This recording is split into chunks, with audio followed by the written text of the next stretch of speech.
अस्सलाम वालेकुम। आज हम अपना जो टॉपिक देख रहे हैं वो है इन्फ्लेशन। इन्फ्लेशन हमारे पास किसी भी हम ऐसी सिचुएशन को इकोनॉमी की कहते हैं जहाँ पर प्राइस लेवल्स या जो प्राइसेस हैं वो बहुत ज़्यादा हायर हो जाती हैं आप as compared to previously year, which means यानी कि हम ये कह सकते हैं कि आपके पास जो एक रुपये, $1, £1 या आपकी कोई भी करेंसी हो वो जितनी गुड्स खरीद सकती थी पहले अब उससे लेसर गुड्स खरीद सकती हैं, तो हम उस सिचुएशन को इन्फ्लेशन कहते हैं। इन्फ्लेशन यानी कि ये हमारी परचेजिंग पावर ऑफ मनी को रिड्यूस कर सकती है। आप खुद भी कंपेयर करके देख सकते होंगे कि आज जितनी आप अपने अमाउंट में चीज़ें अपनी रुपीज़ में अपने करेंसी में आपके पास जो भी करेंसी आप की कंट्री में प्रिवेल कर रही है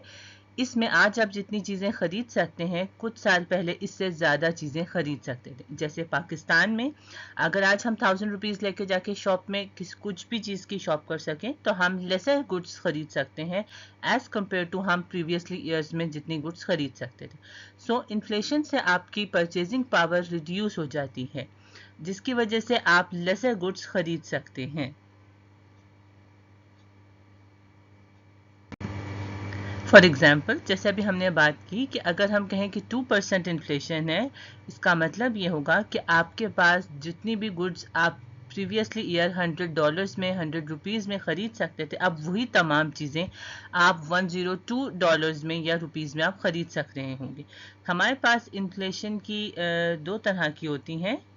cost push inflation and demand push inflation. और ये आती क्यों है, इनकी रीजंस क्या है, तो ये आपकी डिमांड सप्लाई की इम्बैलेंसमेंट की वजह से हमारे पास इन्फ्लेशन आ रही होती हैं, या मॉनेटरी सप्लाई की चेंजेस में जो central bank printing of money करती हैं उस सिलसिले में इकोनॉमिक ग्रोथ में कोई चेंजेस हों उस वजह से आ रही होती हैं, या हमारे पास इंक्रीजिंग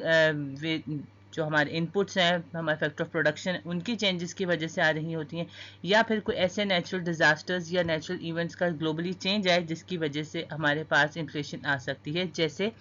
हमारे पास कोविड की सिचुएशन आई थी जिसकी वजह से पूरी वर्ल्ड वाइड इससे अफेक्ट हुआ था, तो ये हमारे पास इन्फ्लेशन की रीजंस हो सकती हैं। इन्फ्लेशन को मेजर करने के लिए हम जनरली कंज्यूमर प्राइस इंडेक्स का हेल्प लेते हैं और वहाँ उसके थ्रू हम कैलकुलेट किया जा सकता है। हर कंट्री में जो उनका सेंट्रल बैंक होता है या जो उनका स्टैटिस्टिकल ब्यूरो ऑफिस होता है जो ये तमाम रिकॉर्ड्स मेंटेन करता है वही इसको कैलकुलेट भी कर रहा होता है। यूएसए में ये आपके पास ब्यूरो ऑफ लेबर स्टैटिस्टिक्स का कंपाइल किया जा रहा होता है जिसमें उनकी बात कुछ सेलेक्टेड गुड्स डिफाइन की जाती हैं और उनकी प्राइसेस को डिफरेंट टाइम ड्यूरेशन में मेजर करने के बाद एनालिसिस करते हैं कि इन्फ्लेशन का क्या लेवल है। पाकिस्तान में ये Pakistan bureau of statistics measure कर रहे होते हैं जिनमें हमारे यहाँ अप्रॉक्सीमेटली 487 गुड्स हैं जिनको डिफरेंट 40 डिफरेंट सिटीज़ से एंड 76 डिफरेंट मार्केट से रिकॉर्ड किया जाता है और उसके बाद आपकी मेजर करने के बाद डिसाइड कर सकते हैं कि इनमें आपका पास कंज्यूमर प्राइस इंडेक्स का इन्फ्लेशन का क्या पैटर्न रहता है। सो आपके पास अगर यही प्राइस लेवल्स में जब हायर इंक्रीज आता है तो अब हम उसे इन्फ्लेशन कहते हैं, और अगर ऐसी सिचुएशन हो जाए जब प्राइस लेवल में डिक्रीज आना स्टार्ट हो जाए तब उसे डिफ्लेशन का नाम दिया जा रहा होता है। इसको हम कैलकुलेट करने का फॉर्मूला क्या यूज़ करते हैं, तो कंज्यूमर प्राइस इंडेक्स जिसको हम सीपीआई से मेंशन करते हैं उसमें आपकी जो यही बंडल ऑफ गुड्स जो सेलेक्टेड गुड्स हैं इनकी प्राइसेस करंट पीरियड में यानी दिस ईयर में, और इसको कंपेयर कर रहे होते हैं, इसका रेशो मेजर कर रहे होते हैं प्री बेस पीरियड से। बेस पीरियड ये हर कंट्री पे डिपेंड करता है कि उन्होंने किस केस में किसको सेलेक्ट किया गया है कैलकुलेशन के लिए या किसको बेस पीरियड का डिफाइन किया। वो आपका प्रीवियस ईयर भी हो सकता है या कोई भी पास्ट गुजरे हुए सालों में से कोई भी साल हो सकता है जिसको उन्होंने अपना base period for the comparison के लिए रखा जाता है। हमारे पास इन्फ्लेशन जैसे अभी हमने थोड़ी देर पहले देखी, इन्फ्लेशन हमारे पास दो तरह की होती है, demand pull inflation and cost push inflation. जब कभी हमारे पास डिमांड की रीजंस की वजह से या डिमांड में कोई ना कोई चेंजेस की वजह से इन्फ्लेशन में चेंज आ रहा होता है तब हम उसे डिमांड पुल इन्फ्लेशन कहते हैं। जैसे हमारे पास प्राइस लेवल का इंक्रीज है जो कि एक्सेस ऑफ टोटल स्पेंडिंग है beyond the economy's capacity to produce, यानी जितनी इकोनॉमी में कैपेसिटी है उसकी लेवल है प्रोड्यूस करने का उससे ज़्यादा अगर डिमांड आना शुरू हो जाए चीज़ों की तब हम डिमांड पुल इन्फ्लेशन कहते हैं। यानी आपके पास आप इसमें इसी सिचुएशन में आप कह सकते हैं कि यानी आपके पास बहुत सारी मनी है, लेकिन आपके पास गुड्स बहुत थोड़ी हैं जिनको वो स्पेंडिंग किया जाए। लोगों के पास बहुत ज़्यादा पैसा आ रहा है, जिसकी वजह से आपकी जो इकोनॉमी की कैपेसिटी है चीज़ें प्रोड्यूस करने के लिए वो बहुत लेसर है। उसके कंपैरिजन में वो लोगों की उतनी डिमांड फुलफिल नहीं कर सकती, तो ये हमारे पास डिमांड पुल इन्फ्लेशन आ सकती है। हम एक एग्जांपल से देख सकते हैं कि आपके पास डिमांड में जो भी चेंजेस आ रही हैं, जिसकी वजह से आपकी करंट जो इकोनॉमी का आउटपुट लेवल था वो उतना प्रोड्यूस नहीं कर सकता है, और डिमांड आपकी इंक्रीज हो गई। यानी पहले ये Q1 पे यहाँ कहीं एग्जिस्ट कर रही थी, ये आपकी डिमांड पहले इस जगह पर ये Q1 पे एग्जिस्ट कर रही थी, अब आपके पास चेंज होकर ये इंक्रीज हो गया है, और ये अब आपके पास Q2 लेवल ऑफ प्रोडक्शन पे इनकी डिमांड आ गई है, जिसकी वजह से अपने प्राइस लेवल इंक्रीज हुआ है, और ये डिमांड पुल इन्फ्लेशन कह सकते हैं। अब इसको किस तरह से कंट्रोल किया जा सकता है, या आपके पास कंट्रोल करने के लिए कॉन्ट्रैक्शनरी पॉलिसीज के थ्रू कंट्रोल कर रहे होते हैं, जिसमें fiscal policy and monetary policy है। ये हम अपने आने वाले लेक्चर्स में इन पॉलिसीज की थोड़ी सी डिटेल्स भी हम आगे वाले लेक्चर्स में देखेंगे। गवर्नमेंट आपकी कंट्रोल करने के लिए किस तरह से कर सकती है, तो गवर्नमेंट आपकी प्राइसेस को ओवरऑल लेवल पे उसे डिक्रीज कर सकती है ताकि डिमांड नॉर्मल लेवल पे आ सके, या फिर टैक्सेस को इंक्रीज कर सकती है ताकि इन्वेस्टमेंट्स का की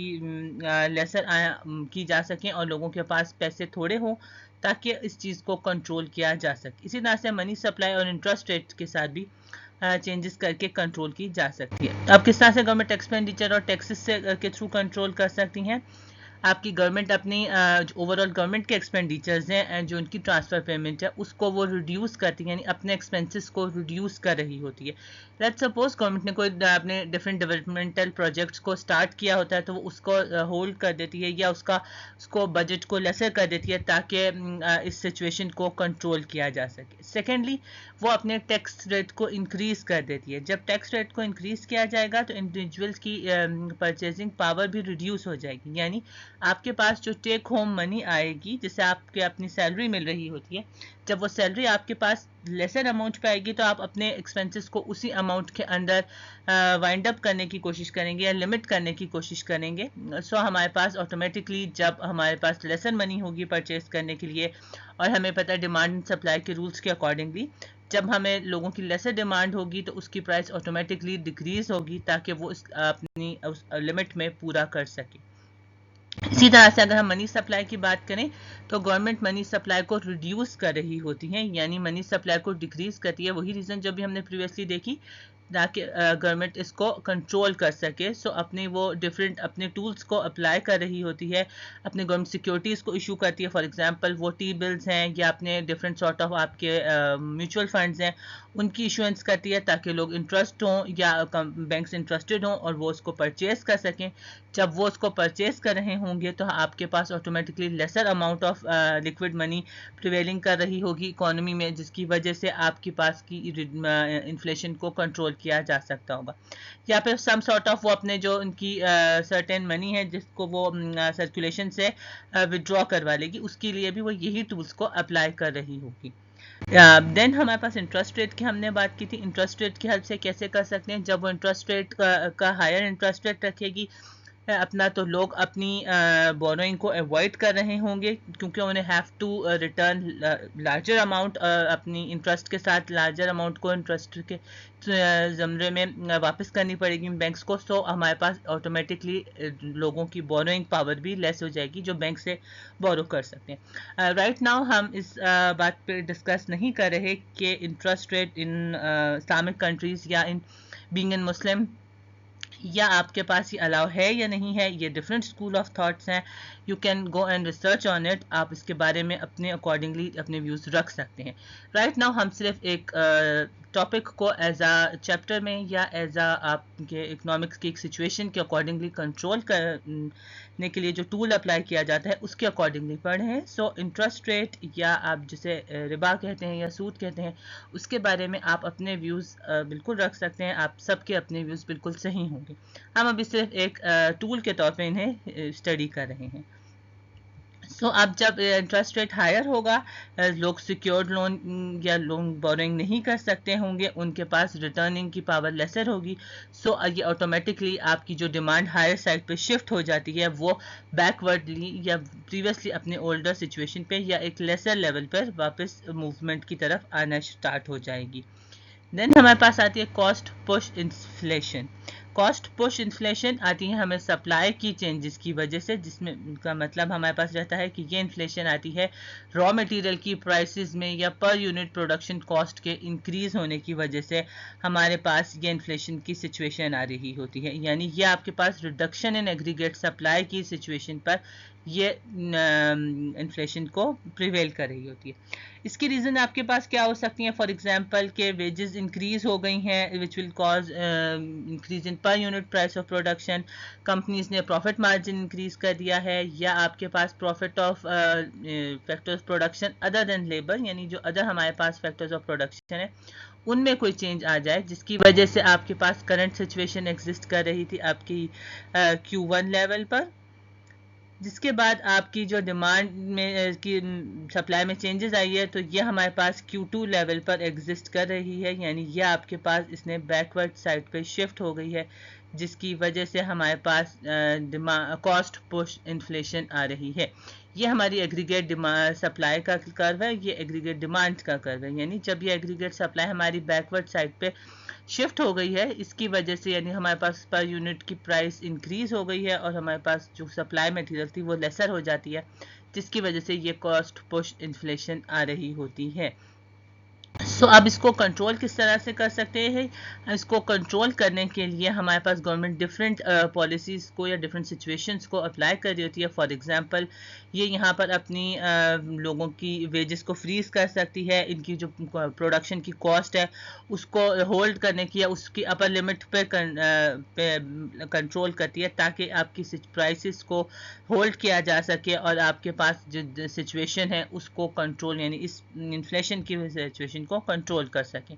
याद रहे कि ये हमारे पास ये टूल्स जो भी हमने डिमांड साइड की इन्फ्लेशन को डिमांड पर इन्फ्लेशन के लिए हमने अप्लाई की थी, वही टूल्स के साथ हम कॉस्ट पुश इन्फ्लेशन को हम नहीं कंट्रोल कर सकते। इसके लिए हमें डिफरेंट टूल्स को अप्लाई करनी होती है। जब आपके पास वेज लिमिट को कंट्रोल किया जा रहा होता है तो ऑटोमेटिकली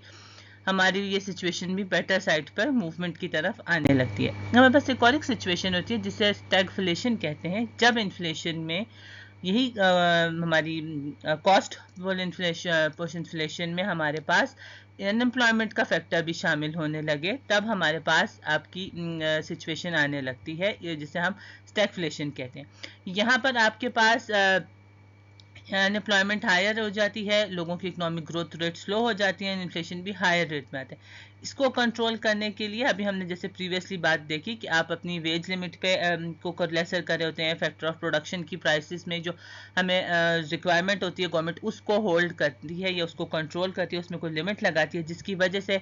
ये जो हमारे पास ग्राफ हमारे पास यहाँ ड्रॉ हो रहा था इस साइड पे, ये डाउनवर्ड साइड पे वापस शिफ्ट होता है और अपने इस एग्रीगेट लेवल पर आ जाता है, जिसकी वजह से आप अपने ईजीली